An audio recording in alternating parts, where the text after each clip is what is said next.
Em 2023, uma atriz que fez o Brasil rir por 14 anos nas noites de quinta-feira deu uma entrevista que o país não esperava ouvir. Ela disse: "Compraram a minha casa no leilão. O banco não quer saber se tenho esclerose múltipla e se estou sem emprego." Essa mulher não era uma figurante. Era a Bebel, o rosto mais amado de A Grande Família. A atriz que sozinha justificava o horário nobre da Globo por mais de uma década, ganhando menos da metade do salário do colega do lado. Doença incurável, apartamento perdido, sonho de ser mãe destruído. Pedro Cardoso espalhando que ela gravava bêbada, e a Globo, que até hoje repete as cenas dela no horário do almoço e cobra por isso no Globoplay, sem oferecer uma única palavra de apoio público. Isso não é abandono, é descarte. E o Brasil inteiro assistiu. Vidas por trás da fama. Se ainda não é inscrito, resolve isso agora. Botão vermelho, sino ativado, like dado. Me conta nos comentários de qual cidade e país você está assistindo. Agora, vamos ao que interessa. Em 2001, quando Guta Stresser entrou pela primeira vez no estúdio da Globo para gravar A Grande Família, ela não sabia que estava assinando um contrato com o diabo. Não porque o trabalho fosse ruim, pelo contrário, Bebel foi o papel de sua vida. Uma personagem que o Brasil inteiro abraçou, amou e repetiu nas ruas por mais de uma década. O problema não era o personagem, era o que acontecia nos bastidores enquanto o personagem brilhava. Guta Stresser revelou publicamente que durante os 14 anos em que deu vida a Bebel, recebia exatamente metade do salário de Pedro Cardoso, apesar dos dois terem o mesmo nível de visibilidade na trama e de serem igualmente responsáveis pelo sucesso do programa. 2 rostos, 2 nomes nos cartazes, 2 salários completamente diferentes. E a Globo, que lucrava igual com os dois, nunca achou necessário corrigir essa conta. O dado mais revelador veio do próprio Pedro Cardoso em entrevista posterior. O ator admitiu que ganhou bem com a série, mas afirmou que recebeu muito menos do que merecia dentro da equação do negócio. "Não fiquei rico com A Grande Família, ajudei a Globo a ficar." Se Pedro, que ganhava o dobro de Guta, sentiu que foi mal remunerado, o que dizer então da atriz que recebia a metade dele? A matemática é cruel, e a conclusão é uma só. Pedro Cardoso foi demitido no mesmo ano em que A Grande Família encerrou, em 2014. Segundo ele, a própria Globo encerrou seu contrato porque ele ganhava bem demais.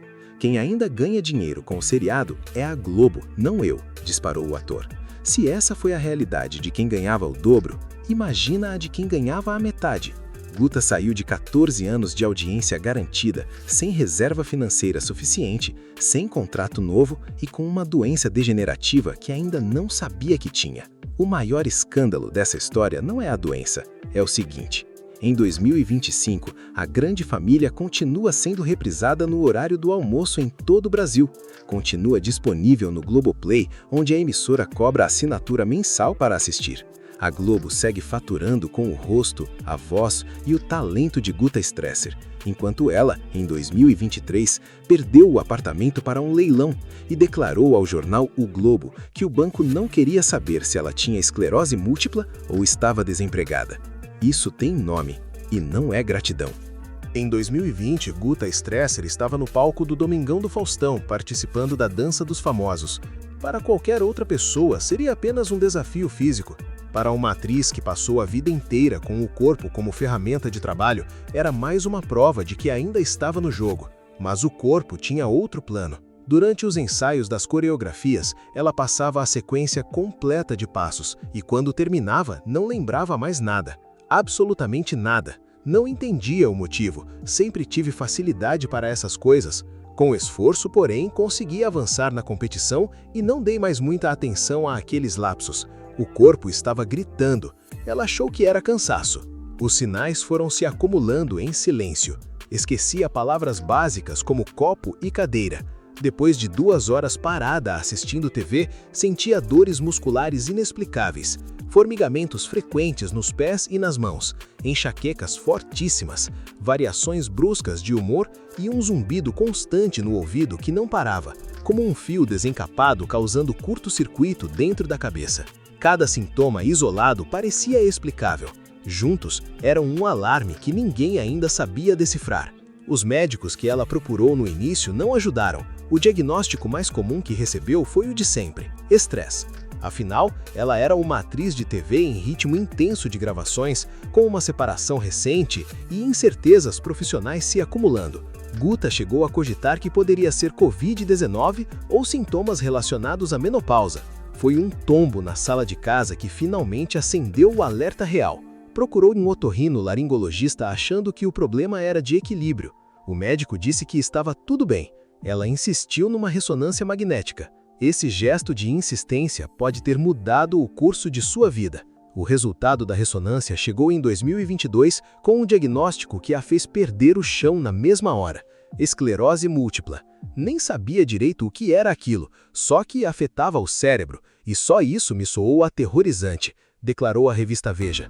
A esclerose múltipla é uma doença autoimune em que o próprio sistema imunológico ataca a bainha de mielina, a camada protetora dos nervos. Sem essa proteção, o cérebro perde a capacidade de se comunicar com o corpo de forma eficiente.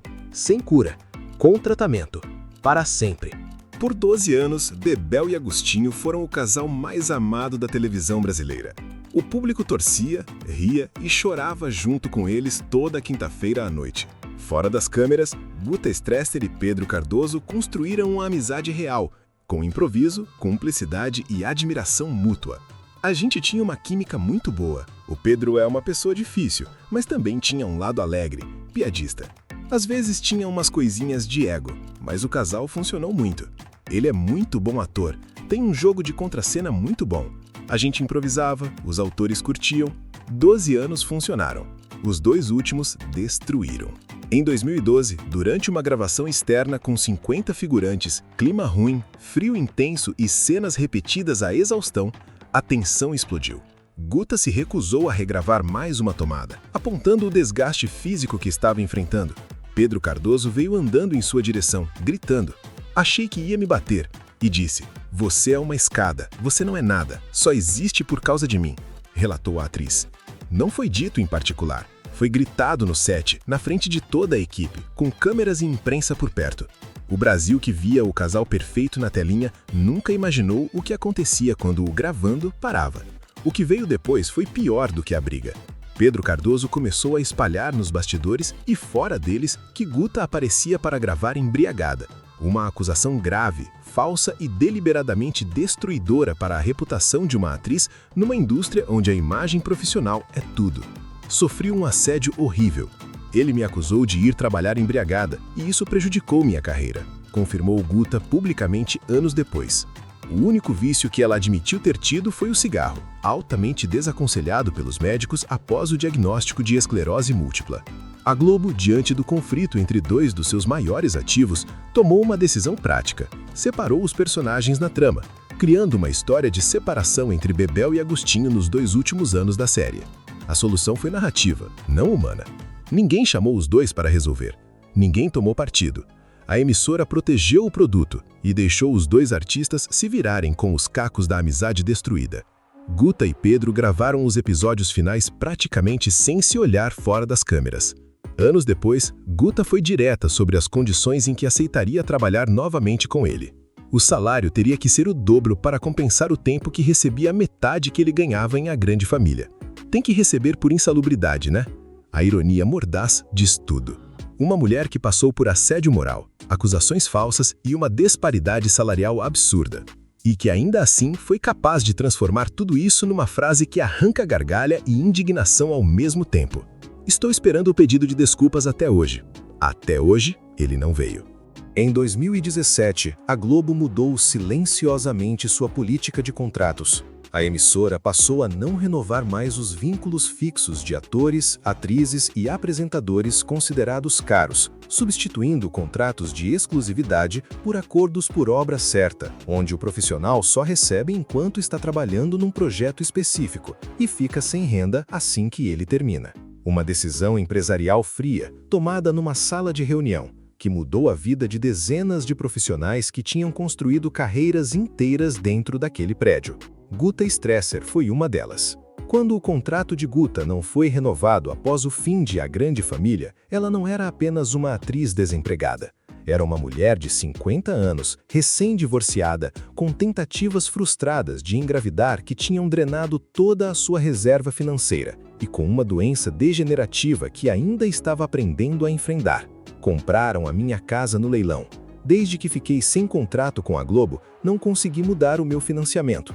Estou tentando invalidar o leilão.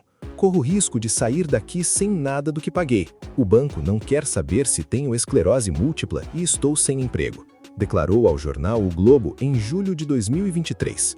Uma frase que o Brasil inteiro deveria ter ouvido mais alto. O caso de Guta não é isolado, e esse é exatamente o problema.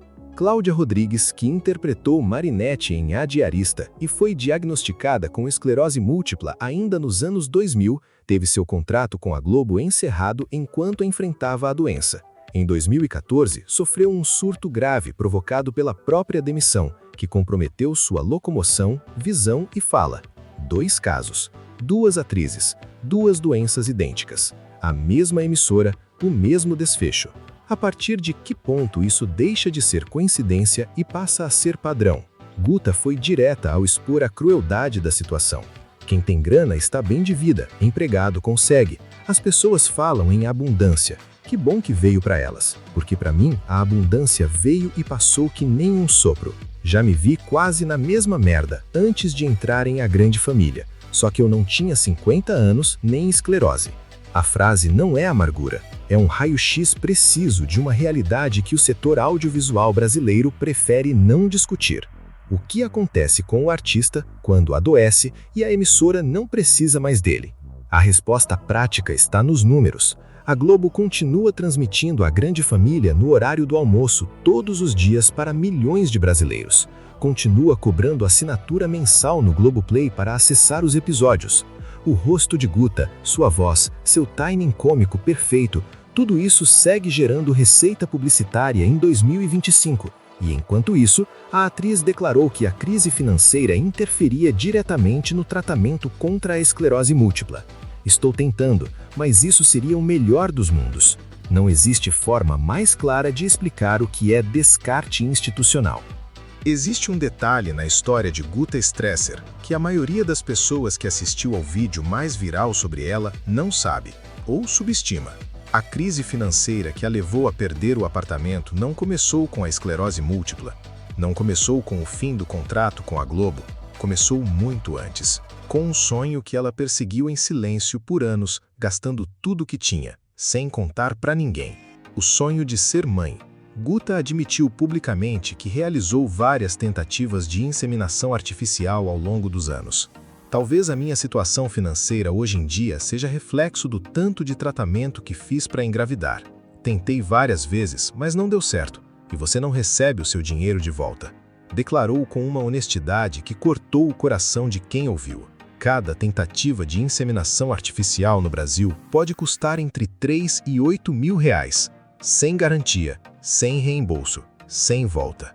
A tragédia dentro da tragédia é o timing. Guta perseguiu esse sonho justamente no período em que ainda tinha renda. Quando o contrato com a Globo ainda existia e ela ainda era bebel nas noites de quinta-feira, investiu a reserva que tinha construído ao longo de anos de trabalho num projeto que não dependia só de dinheiro, dependia de biologia. E a biologia não negociou. O resultado foi direto.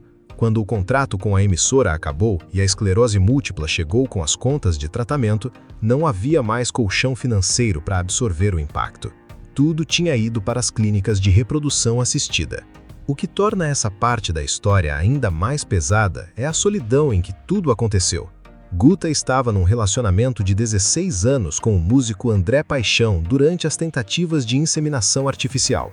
Mas o casal se separou em 2020, exatamente o ano em que os primeiros sintomas da esclerose apareceram. A mulher que queria ser mãe ficou sem filho, sem parceiro e com uma doença incurável. Tudo no mesmo período. E ainda tinha que descobrir como pagar o financiamento de um apartamento sem emprego fixo. O pequeno gesto que Guta fez nas redes sociais sobre esse tema diz mais do que qualquer declaração longa. Ela relembrou com carinho os momentos em que a personagem Bebel cuidava de crianças dentro do A Grande Família e disse que aquelas cenas foram a pequena amostra de maternidade que a sua maior personagem lhe deu. uma atriz que passou 14 anos fingindo ser mãe na televisão enquanto tentava em silêncio se tornar mãe na vida real. A ficção deu o que a vida não deu. E o Brasil, que ria de Bebel toda quinta-feira, nunca imaginou o peso que existia por trás daquele sorriso. 16 anos é muito tempo. É tempo suficiente para construir uma vida inteira. Hábitos, amizades em comum, família adotada, uma produtora compartilhada. Cachorros que são de 2. Guta Stresser e o roteirista e músico André Paixão construíram tudo isso. E quando o relacionamento chegou ao fim, nenhum dos dois quis destruir o que tinham erguido juntos. O que veio depois foi uma das separações mais incomuns e mais honestas que o Brasil já viu numa celebridade. Guta explicou a situação sem rodeios.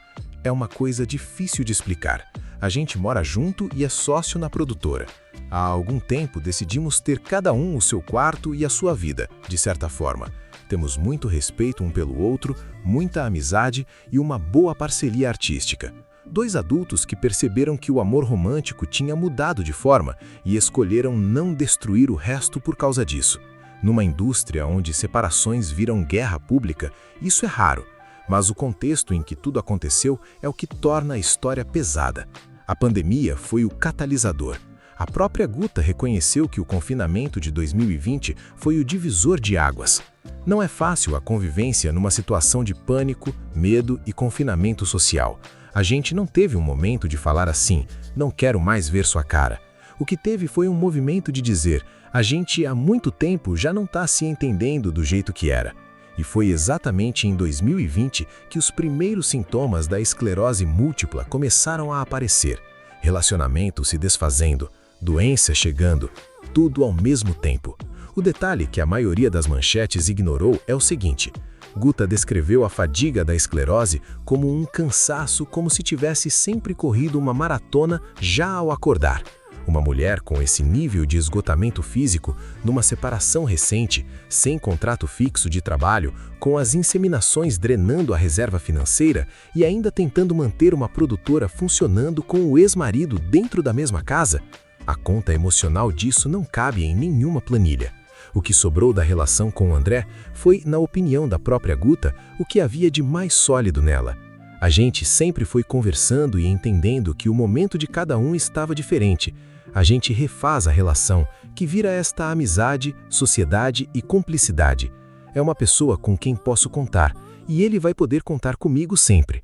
Não é o final que ela imaginou para um relacionamento de 16 anos, mas é honesto.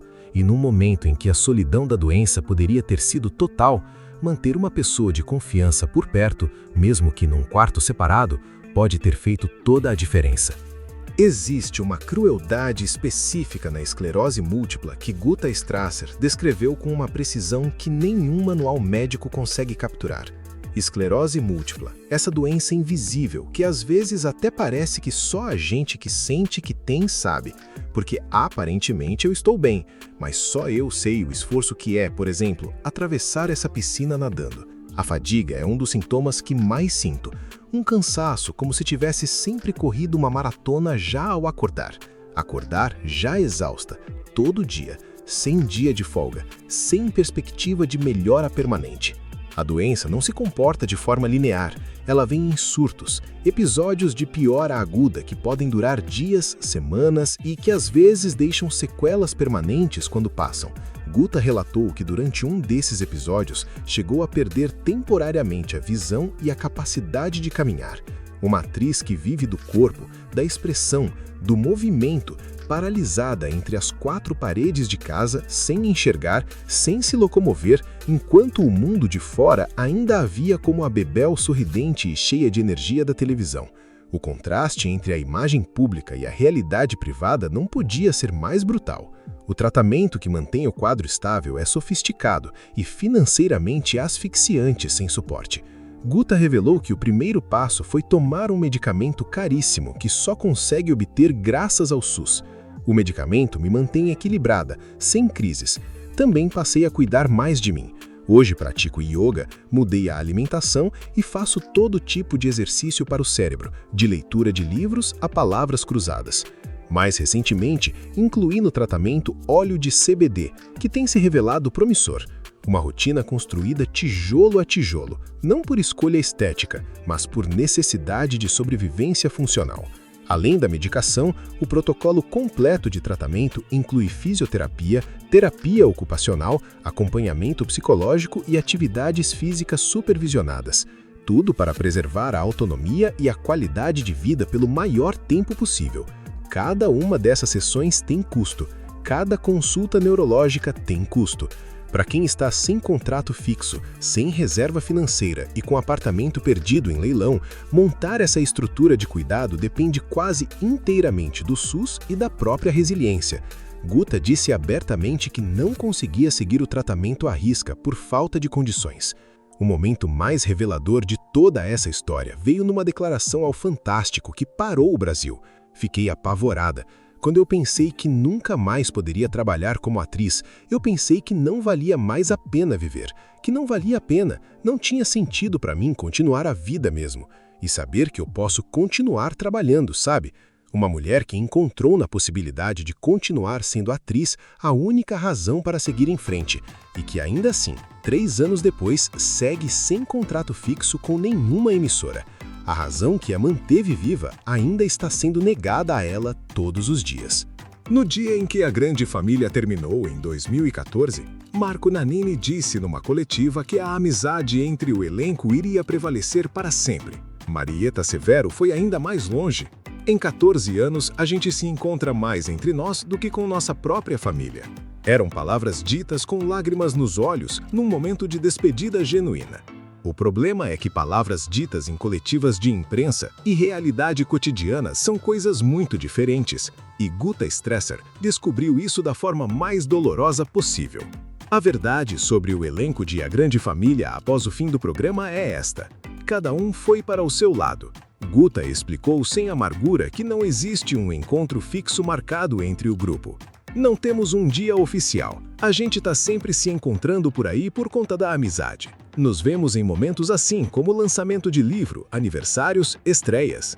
Encontros espalhados no calendário quando as agendas permitem. Para quem está saudável, empregado e ativo, isso é suficiente.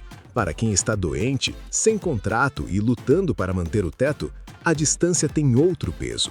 O detalhe mais revelador veio de um ator que nem fazia parte do núcleo principal. Um membro do elenco, ao falar sobre como está hoje a relação com os colegas, disse: "Não tenho tanto contato com o elenco quanto gostaria. Hoje falo mais com a Guta Stresser, que fez minha mãe." Uma frase que diz muito sobre como a rede de afeto do elenco se fragmentou com o tempo, e que a Guta que ficou em contato foi a que mais precisava de suporte, não a que estava melhor posicionada para oferecer. Em 2025, Guta tomou uma decisão que resume muito sobre onde chegou sua vida. Voltou para Curitiba, cidade onde nasceu, após anos vivendo no Rio de Janeiro. A decisão foi influenciada diretamente pela esclerose múltipla. Hoje, com 53 anos, ela vive próxima da família e retomou recentemente os trabalhos no teatro, participando da peça Os Analfobetos, apresentada no Festival de Curitiba.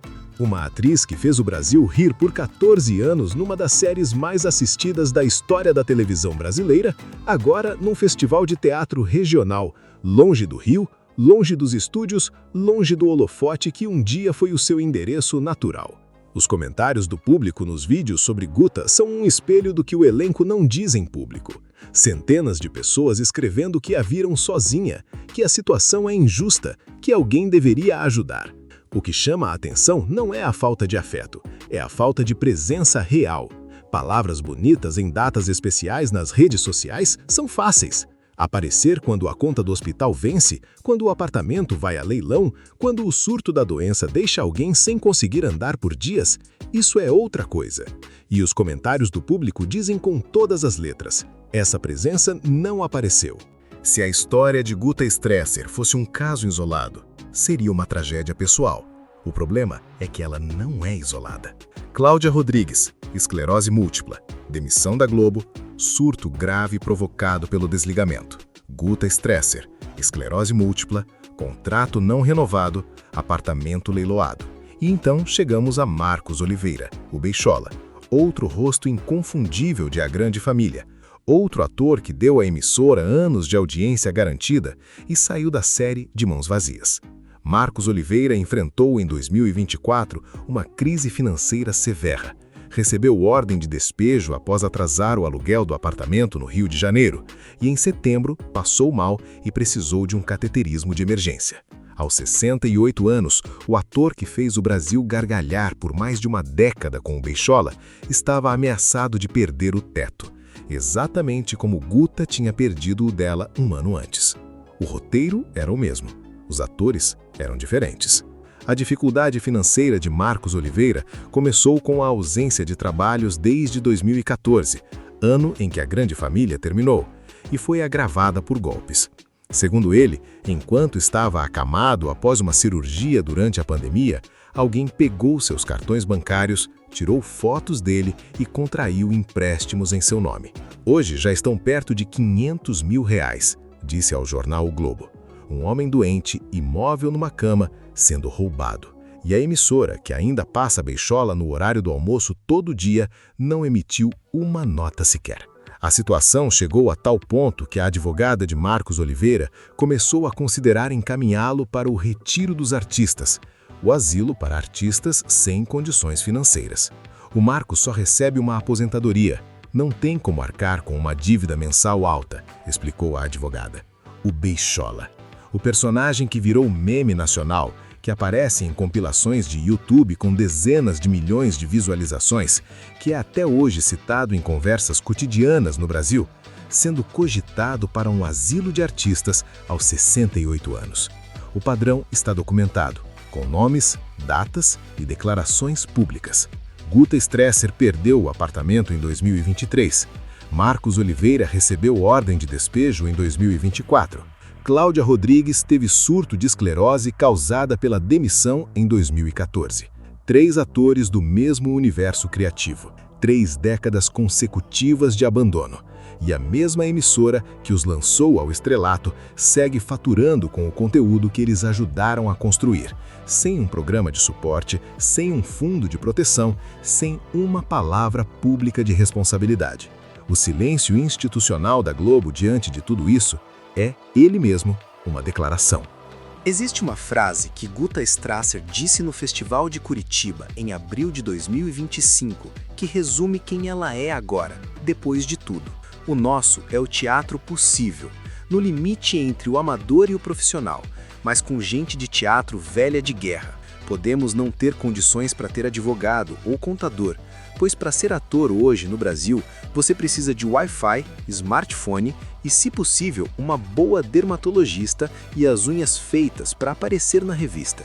Mas é como na vida, ou a gente encara ou joga a toalha. O lugar da atriz e do autor é em cena. Não é resignação, é posicionamento. É uma mulher que escolheu ser quem é, com o que tem, onde consegue. Guta voltou para Curitiba, a mesma cidade onde começou aos 13 anos num palco do Teatro Guaíra, a mesma cidade que ela deixou com uma mochila e um sonho para conquistar o Rio de Janeiro décadas atrás. A volta não foi derrota, foi estratégia. Perto da família, com custo de vida mais controlado, com uma comunidade teatral que a conhece e a recebe. E foi exatamente no Teatro Guaíra, o palco da sua infância artística, que ela voltou a se apresentar em 2025, fechando um círculo que a vida desenhou com curvas que ninguém pediu. Na peça Os Analfabetos, Guta interpreta a personagem Mariana, numa montagem inspirada em Ingmar Bergman e Nelson Rodrigues, que fala sobre incomunicabilidade nas relações humanas e os sentimentos reprimidos ao longo da vida. Quem conhece a história dela e assiste a peça provavelmente ouve cada linha com outro peso. Uma mulher que passou anos sem conseguir ser ouvida de verdade, nem pela emissora, nem pelo colega de trabalho, nem pelo sistema de saúde. Agora, em cena, falando sobre o que acontece quando as pessoas não conseguem se comunicar. A arte imita a vida, sempre. Guta encerrou uma das suas declarações mais recentes com uma frase que o Brasil precisava ouvir. Estou criando um ambiente para envelhecer fazendo o que gosto. Sei que vou ter de conviver com a esclerose múltipla para o resto da vida. Que ela seja longa e plena. Cada dia que passa tem aquele gosto de uma pequena vitória. Uma mulher com doença degenerativa, sem contrato fixo, sem o apartamento que perdeu, longe dos estúdios que a tornaram famosa e ainda assim encontrando sabor em cada dia que passa. E isso não é conformismo, é uma força que a maioria das pessoas saudáveis, empregadas e estáveis nunca vai precisar ter. Guta Stresser, 14 anos de audiência garantida, uma doença incurável, um apartamento leiloado, um colega que espalhava mentiras, uma emissora que ainda passa o rosto dela todo dia no horário do almoço e nunca disse uma palavra. E no meio de tudo isso, uma mulher que voltou para Curitiba, subiu num palco do Teatro Guaíra e disse: "O lugar da atriz e do autor é em cena." Isso é o que a televisão nunca vai mostrar sobre Bebel. Não a queda, a recusa em ficar no chão. A pergunta que fica para você que assistiu até aqui é simples. Quem você vai culpar? O sistema que descarta? O colega que destruiu? Ou a emissora que lucra em silêncio? Deixa nos comentários. Eu quero saber o que você pensa. Se esse vídeo te fez sentir alguma coisa, deixa o like. Se inscreve no Vidas por Trás da Fama e ativa o sino. Me conta de qual cidade e país você está assistindo. O próximo vídeo está na sua tela e é tão pesado quanto esse. Até lá!